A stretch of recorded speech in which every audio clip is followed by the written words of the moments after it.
로마는 왜 기독교를 두려워했을까? 로마 제국은 수많은 적과 싸웠습니다. 그러나 로마가 가장 이해하지 못했던 적은 군대도 무기도 없는 사람들이었습니다. 그들은 황제에게 절하지 않았고 조용히 모였으며 죽음을 두려워하지 않았습니다. 로마는 왜 이들을 위협으로 느꼈을까요? 오늘 이야기는 종교의 옳고 그름을 말하려는 것이 아닙니다. 강한 제국이 왜 작은 공동체를 두려워했는지 그 이유를 따라가 보려는 이야기입니다. 1. 로마는 종교에 관대했다. 로마는 의외로 종교에 관대한 나라였습니다. 정복한 민족의 신도 대부분 허용했습니다. 단, 조건이 하나 있었습니다. 로마의 질서를 흔들지 말 것. 황제 숭배는 신앙이 아니라 충성의 표시였습니다. 로마에게 종교는 개인의 선택이 아니라 국가 질서의 일부였습니다. 예수만이 주님이다라는 말. 기독교인들은 황제에게 절하지 않았습니다. 그들은 말했습니다. 예수만이 주님이다. 로마의 귀에는 이 말이 이렇게 들렸을지도 모릅니다. 황제는 주인이 아니다. 로마가 두려워한 것은 종교 자체가 아니라 고개를 숙이지 않는 태도였습니다. 3. 이해할 수 없는 사람들. 기독교인들은 신전에 모이지 않았습니다. 집에서 밤에 조용히 모였습니다. 곧 소문이 퍼졌습니다. 살과 피를 먹는다. 형제, 자매라 부른다.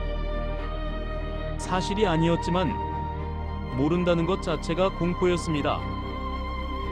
로마의 눈에 이들은 신비한 종교가 아니라 정체를 알 수 없는 집단이었습니다. 4. 너무 달랐던 사람들. 로마가 원하는 시민은 명확했습니다. 국가에 충성하고 계급을 인정하며 전쟁에 참여하는 사람. 그러나 기독교 공동체는 너무 달랐습니다. 노예와 주인이 같은 자리에 앉고 가난한 자가 보호받았습니다. 로마의 입장에서 보면 이 평등은 아름다움이 아니라 위험한 신호였을지도 모릅니다. 5. 재난이 오면 희생양이 필요했다. 전염병, 화재, 전쟁. 재난이 닥치면 사람들은 원인을 찾습니다. 황제를 숭배하지 않는 사람들, 신전에 가지 않는 사람들, 기독교인들은 눈에 띄는 대상이었습니다. 증거는 없어도 달랐다는 이유만으로 충분했습니다. 6. 네로, 그리고 공포의 시작. 서기 64년 로마 대화제. 분노는 누군가를 향해야 했습니다. 네로는 기독교인을 지목합니다. 이때부터 기독교는 미움받는 사람들이 됩니다.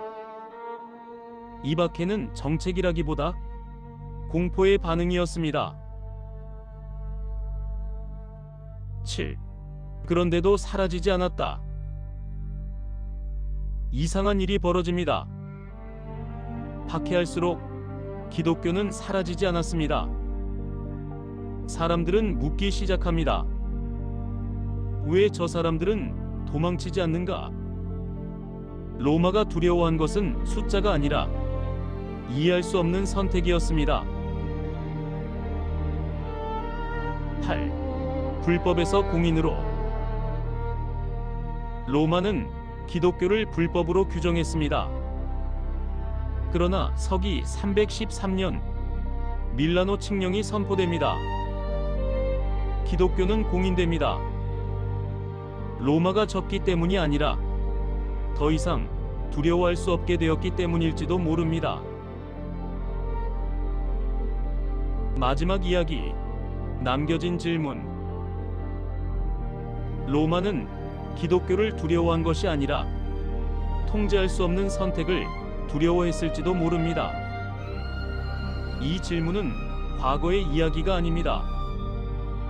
권력은 무엇을 두려워할까요? 그리고 우리는 무엇 앞에서 고개를 숙이고 있을까요?